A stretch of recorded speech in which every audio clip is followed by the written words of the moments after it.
96, le PQ rentre, Parti québécois, rentre au pouvoir. Ah non, c'est même avant. C'est avant 94. Merci. Des vieux, ça sert quand même une fois de temps en temps. J'essaie de poser. Absolument. On se connaît depuis longtemps, donc c'est pour ça que... Donc, en 94, quand c'est Parizeau qui prend le pouvoir, et Parizeau et une femme qui s'appelle Lisette Lapointe, et Madame Lapointe, là, je veux pas être méprisante parce que c'est pas du tout mon intention, mais c'est une femme qui a des idées. C'est une femme qui veut s'impliquer, puis c'est pas une femme qui se voit facilement comme étant juste l'accompagnatrice du premier ministre. Elle veut avoir une place. Donc, il y a eu toute une histoire autour de la maison à Québec qu'on a appelée les Lisettes, là, pour les plus vieux, donc une résidence pour le premier ministre. Mais dans cette résidence-là, Madame Lapointe, ses premières rencontres, ses premières activités, ça a été de faire venir du monde des groupes communautaires. Parce qu'elle était sensible au fait qu'il y avait des besoins et surtout que les groupes communautaires étaient sous-utilisés, entre guillemets, mais surtout sous-financés. Et c'est à ce moment-là qu'il y a eu des premières rencontres, première initiative à partir des Carrefour Jeunesse-Emploi. Elle a été très proche du Carrefour Jeunesse-Emploi en Outaouais. Et il y a eu la création du réseau des Carrefour Jeunesse-Emploi avec cette idée. Et là, on voit déjà, on veut financer, on veut développer, mais pour elle, son modèle, c'était les députés qui développaient avec les pouvoirs locaux, les forces vives, les organisateurs communautaires de CLSC, les groupes jeunesse, ils se mettaient ensemble avec le député et ils créaient un Carrefour Jeunesse-Emploi. Ça a beaucoup questionné. Là, il y a eu des critiques acernes en disant ce n'est pas le rôle des politiques, il faut que ça soit de l'initiative du ministre. Et suite à cette critique-là, que Mme Lapointe a eue assez dure, elle a créé une table de travail. Table de travail qui regroupait 7-8 personnes de grands réseaux. Et c'est une des raisons pour lesquelles Relais Femmes est toujours impliquée dans les affaires de l'action communautaire autonome, parce qu'on était là. On était là, c'était Lucie Bélanger qui était la permanente à l'époque et qui représentait les OVEP, les organismes volontaires d'éducation populaire. Donc, elle faisait partie de ces quelques personnes qui ont confronté, et il y a eu de multiples rapports. Et ça a été tout doucement la négociation, je dirais plus des pourparlers, qui ont créé une première chose, un secrétariat à l'action communautaire, un SAC. Il n'y avait pas de A à cette époque-là. Le A est venu avec une bataille. Donc, un coup qu'on a mis le SAC, là, les groupes se sont remis à chicaner, à l'appeler, à la rencontrer, à manifester, comme on va le faire demain, pour finalement ils ont fini par admettre qu'il y avait deux types de groupes. Il y avait des organismes communautaires qui, eux autres, fonctionnaient par entente de service, dans lequel on mettait, d'une certaine façon, les Carrefour Jeunesse-Emploi créés par le gouvernement. Et à côté de ça, il y avait des organismes communautaires autonomes. Donc, et cette bataille constante pour reconnaître ce A porteur de ce qu'on souhaite, de notre l'autonomie pour faire ce que je disais tantôt, des pratiques éducatives, mettre en évidence. Tous ces éléments-là sont difficiles à faire vivre s'il n'y a pas ce A qui nous permet de choisir nos actions. Si on est juste en prestation. Et quand je dis ça, ça ne veut pas dire qu'il ne faut pas faire des services. Moi, je pense que les services, c'est aussi une façon de répondre aux souffrances des personnes, faire en sorte qu'il y ait quelque chose qui change. Mais si c'est juste des services, peut-être qu'on est mieux d'arrêter d'être autonome et à terme, arrêter d'être un groupe communautaire, d'être inclus dans le réseau et d'avoir des bonnes conditions de travail et une stabilité dans l'offre de services. Le A, il vient avec des conséquences, moins d'argent, moins de stabilité, mais une capacité d'imagination, d'autonomie pour savoir faire ce qu'il nous est bon de faire, etc. Donc, cette bataille-là était très, très, très présente dans les années 90. 96, 97, 98, 99, des pourparlers pour le gouvernement s'engage à se doter d'une politique de reconnaissance et de financement de l'action communautaire autonome. Et là, il y a un premier projet qui va en consultation. Gérald Larose, ancien syndicaliste, qui est le commissaire en chef. Et là, c'est mou, puis on y va pas, puis ça nous tente. Puis des fois, il y a du A, puis des fois, il n'y en a pas. Puis des fois, le A, c'est juste une section dans la grande... C'est long. Il y a du monde qui sont complètement découragés de cette période-là. Mais ça finit par donner, en 2000, un document qui a été proposé, qui a été débattu, qui a donné lieu en mai 2001 à une rencontre nationale. C'était pas parfait. Il y a eu un vote des différents... un groupe compromis était probablement représenté à la fois par la TCRI, qui était partie prenante, et aussi par la table régionale ici, le conseil communautaire qui devait être représenté par un autre. Et finalement, les groupes ont voté à 33% contre la proposition gouvernementale qui était sur la table, mais quand même 60% pour. Et ça a été donc approuvé majoritairement avec des débats acerbes, mais ça a fait en sorte que quand la politique a été formellement adoptée en septembre 2001, ça fait en sorte qu'il y avait eu toute une animation sur cette... On la connaissait, la politique, on savait ce qu'il y avait dedans. On avait un secrétariat à l'action communautaire qui était porteur, qui l'avait écrit, il y avait eu des échanges. Il y avait une force dans cette politique-là qui faisait que tout le monde se sentait gagnant, y compris ceux qui avaient voté contre, parce que elle n'était pas idéale. Elle n'est pas idéale, cette politique-là, mais elle était quand même mieux que pas de politique, en fait. Hein? Puis le vote, souvent, c'est est-ce qu'on vote pour l'idéal ou on vote pour une amélioration de la situation concrète? Je pense qu'un des secteurs qui a réussi à faire des gains importants, c'est l'immigration. Les groupes en immigration qui étaient, en tout cas, Dixit Stéphane Reichel, vous pourrez faire d'autres types d'analyses, mais c'est qu'il y a eu une reconnaissance du droit des groupes d'avoir de l'argent en termes de financement de base, qu'il n'y avait pas avant. Il y en avait un groupe compromis, il y avait du financement de base ailleurs, Centraide et tout ça, mais il y a plein de groupes qui travaillaient en immigration puis auprès des personnes réfugiées qui n'avaient pas le minimum pour fonctionner. Et cette politique-là, d'une certaine façon, obligeait le ministère de l'Immigration à avoir du financement de base. Donc ça, c'est la belle période. Tout le monde est mobilisé, on est là, on veille au grain. Mais avec le temps, ça s'est un petit peu effiloché, je dirais. Hein? Là, on est en 2001.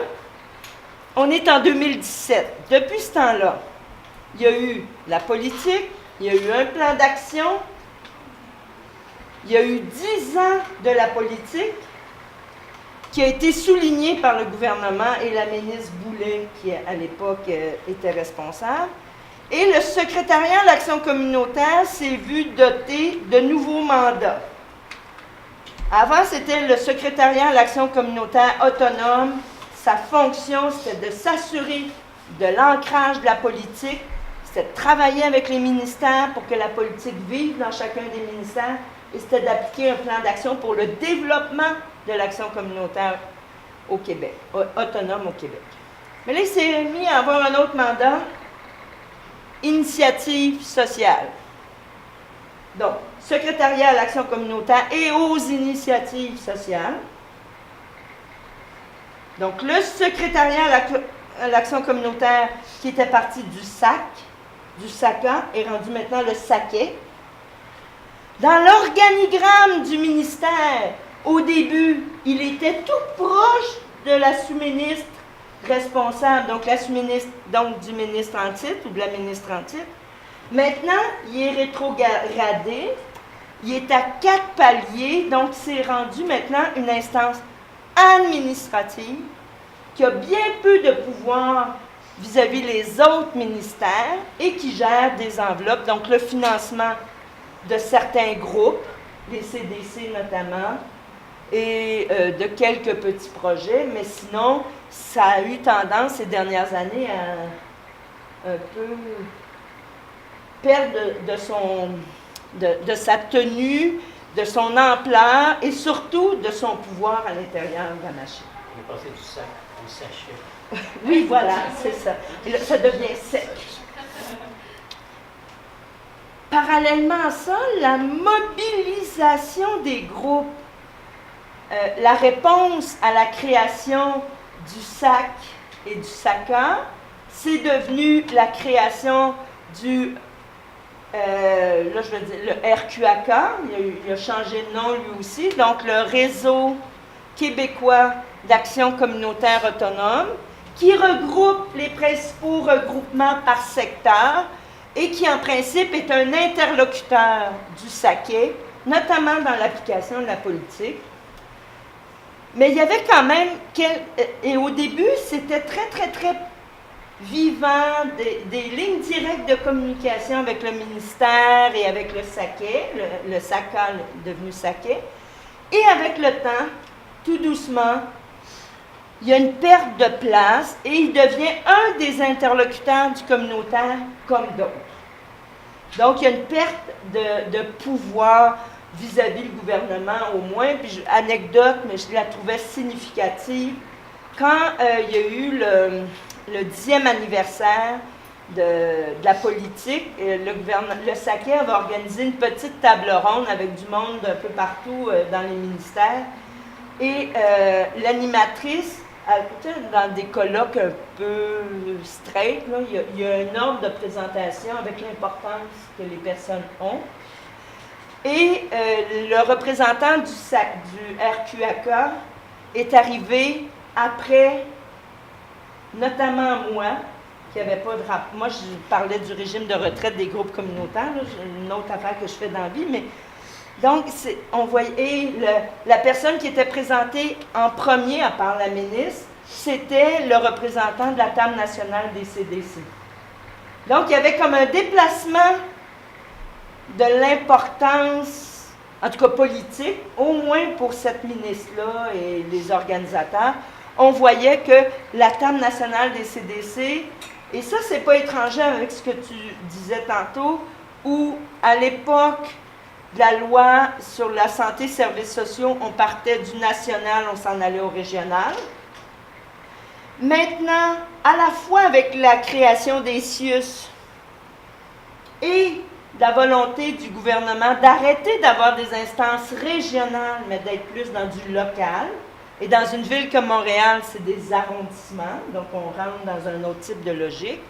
À ce moment-là, les CDC jouent un rôle différent parce qu'ils sont l'ancrage dans le milieu, éventuellement le porte-parole, et ce qui fait en sorte que ça donne une place importante. Ce n'est pas surprenant qu'on trouve cette importance-là tant au niveau national qu'au niveau régional. Centraide qui, par exemple, par ses nouvelles politiques, investit dans les tables de quartier, par exemple, avec cette logique-là.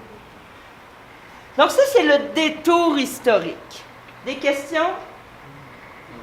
Des réactions, des commentaires? Je sais pas qu'il y en a plus. Oh, déjà non. Je vais prendre une gorgée.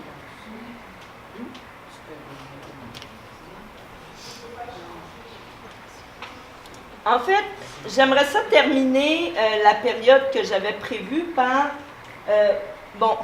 la question de définition, mais surtout ce qui est en jeu actuellement. Donc, demain, il y a une manifestation. La manifestation, c'est pour de l'accès à du financement, mais c'est aussi de l'accès à de l'autonomie. Hein, il y a aussi l'autonomie qui est en jeu, parce que du financement, il y en a, mais il y en a pour des appels d'offres, Il y en a pour des contrats de service, mais il n'y en a pas nécessairement pour la mission. Une des choses qui était intéressante quand la politique a été mise sur pied, parce qu'on pourrait se dire, comment ça se fait qu'un gouvernement va mettre de l'argent dans des organisations qui vont le critiquer, hein, parce qu'on est...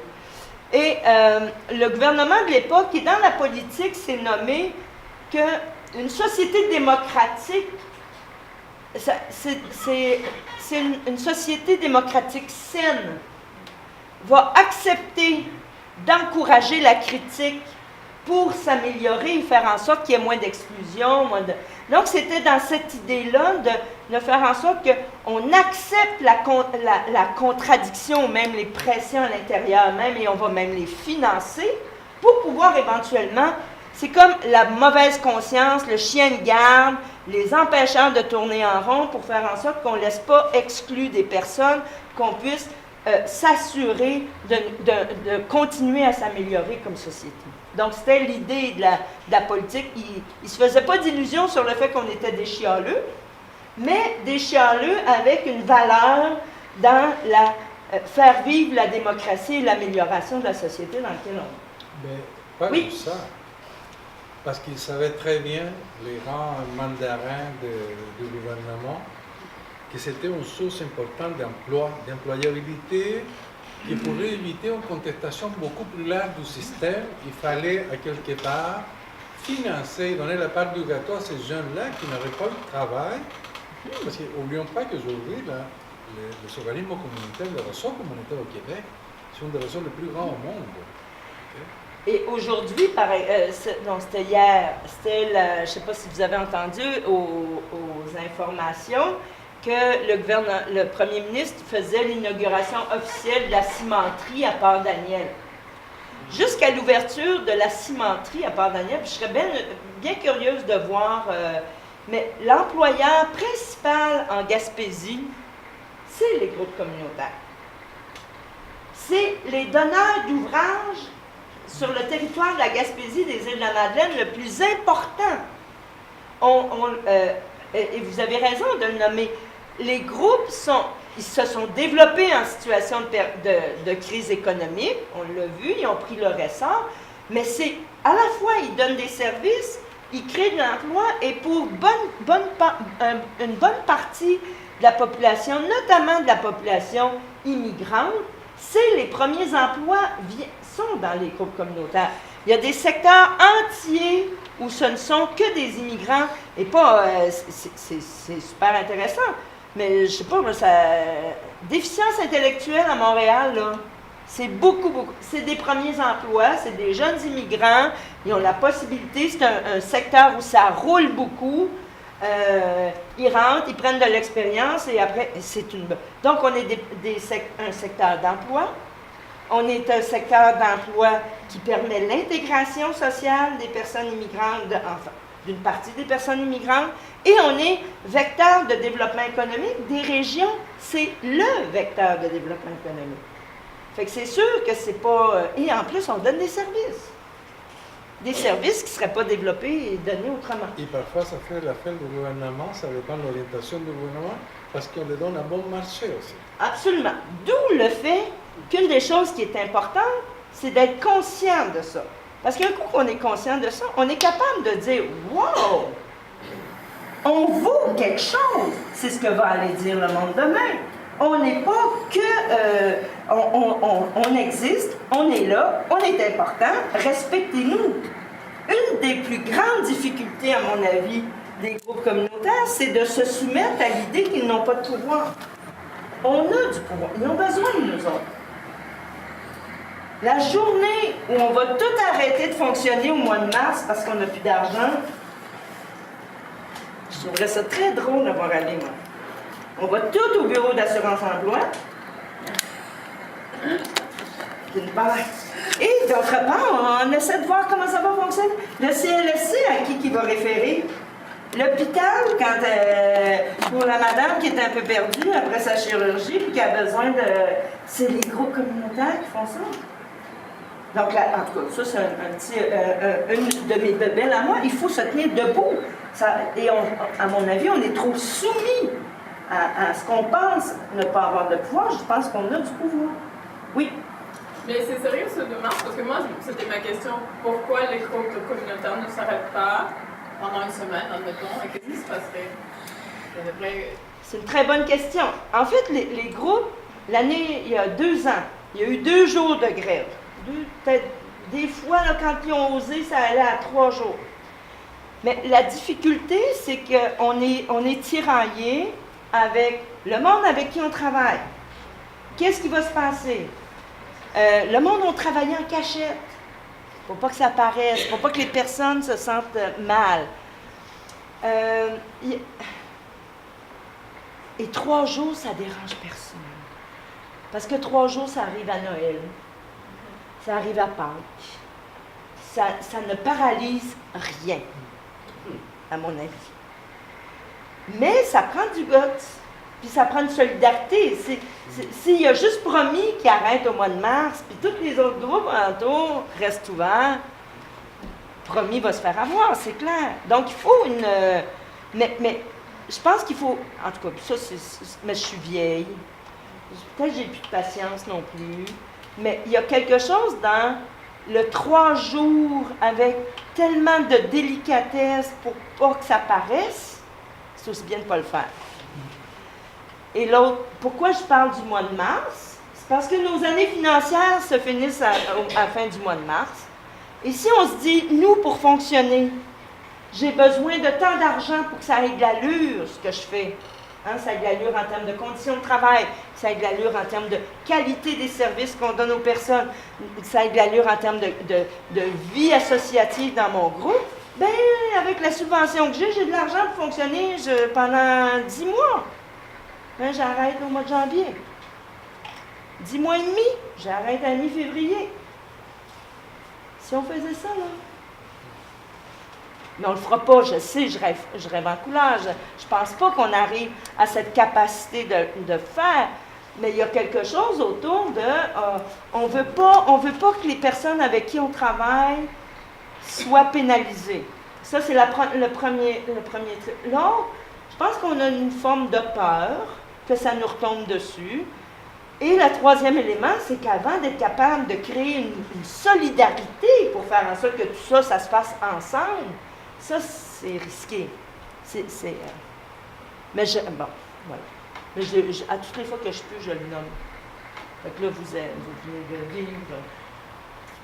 Donc, rapidement, puis j'arrête après ça. L'action communautaire, c'est une action collective. Cette idée qui est basée sur des valeurs, solidarité, démocratie, équité, autonomie. Ça, personne ne va s'ostiner avec ça. Au niveau du gouvernement, ils vont dire oui, c'est correct, mais c'est pas sur les définitions que les enjeux se passent. On s'inscrit dans une finalité de développement social.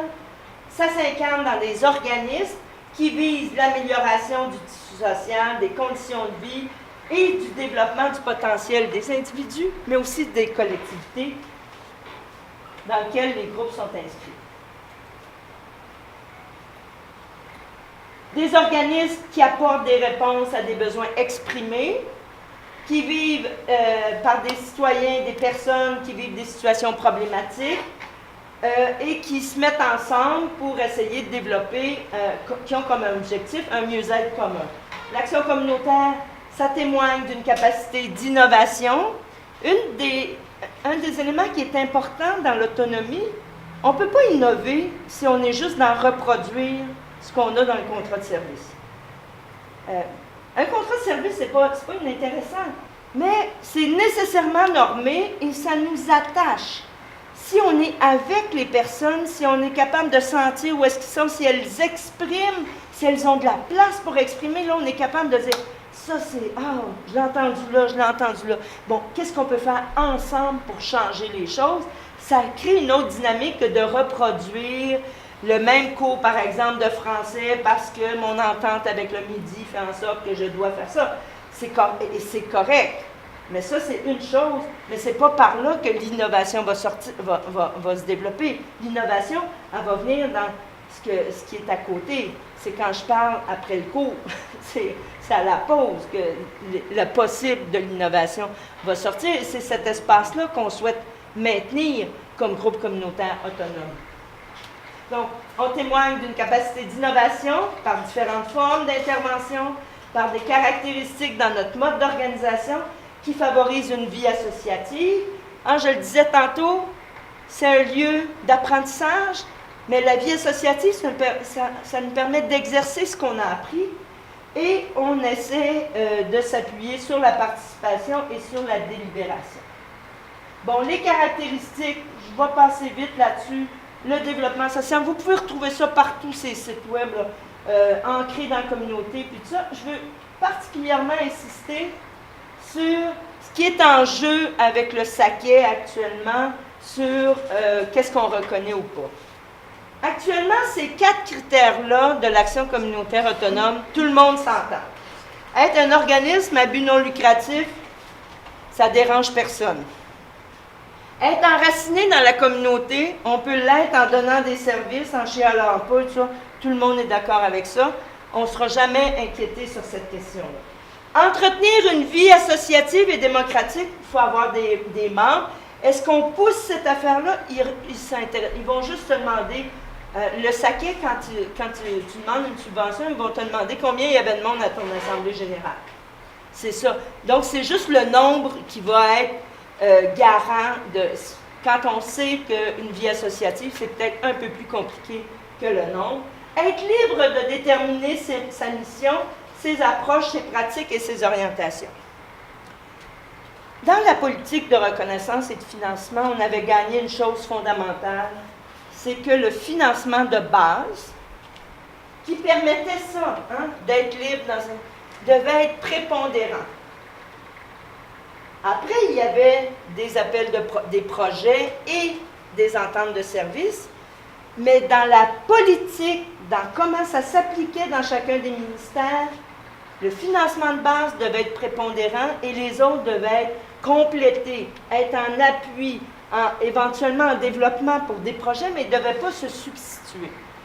Avec la faiblesse du secrétariat à l'action communautaire et je pense, une forme de faiblesse dans les représentations, et aussi un déplacement. Quand l'argent est parti des ministères pour s'en aller, par exemple, dans les CRI ou dans les... Là, maintenant, ils vont s'en aller dans les arrondissements et dans les villes. Est-ce que les villes, les arrondissements, les tables de concertation diverses et variées sont prêts, ils n'ont pas pris, l'engagement du financement de base prépondérant. Donc, en développant des autres instances qui prennent une partie des responsabilités qui avant étaient dans les ministères, il y a le désengagement par rapport à ce qu'il y avait dans la politique. Donc, ça, on peut toujours le faire, mais on a de moins en moins les moyens de le faire. Et dans plusieurs ministères, les argents n'ont pas été indexés. Ce qui fait que l'argent pas indexé, c'est de l'argent, on s'appauvrit d'année en année. Ce qui est en jeu, et que le gouvernement, à certains moments, veut faire sauter, ce que nous, on considère comme étant important dans la question de l'autonomie, c'est 4 autres critères qui s'ajoutent au précédent. C'est avoir été constitué à l'initiative des personnes. Donc, une des craintes, et on l'a vu dans certains secteurs, persévérance scolaire, santé mentale, on l'a vu beaucoup, des OBNL ou des organismes créés par les établissements pour donner des services à moindre coût, mais contrôlés par les établissements, soit par une école, un hôpital psychiatrique, etc. Donc, ça, c'est un enjeu. Quand on dit être à l'initiative des personnes de la communauté, c'est être à l'initiative des besoins de la communauté et pas des besoins de l'établissement. Poursuivre une mission sociale qui lui est propre et qui favorise la transformation sociale. Ce petit mot, transformation sociale, ça peut être un monde. Ça veut dire qu'on est nécessairement critique de ce qui se passe si on vise la transformation sociale. Ça veut dire qu'on dit qu'il y a quelque chose à changer, à améliorer, que tout n'est pas parfait.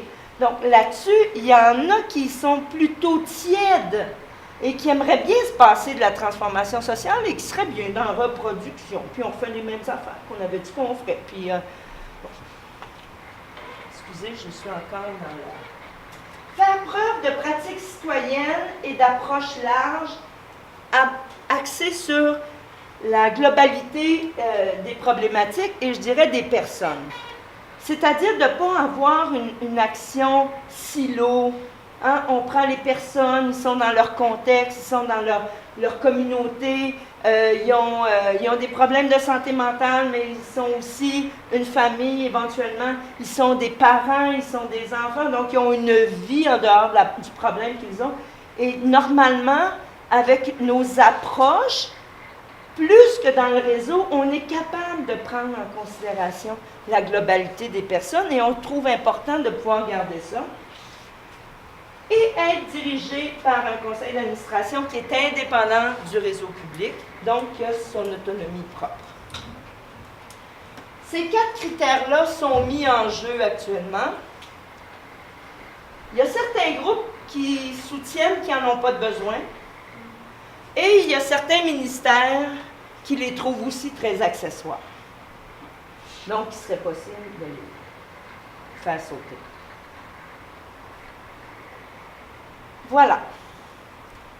Maintenant, dans ce contexte-là, on a fait un grand détour historique, on a regardé certains enjeux actuels. Dans les questions qu'on se posait, on a un petit 45 minutes. Qu'est-ce que vous en pensez? Vos réactions, vos commentaires? Ça vaut-tu la peine d'aller manifester demain à Québec? Il annonce beau. Oui.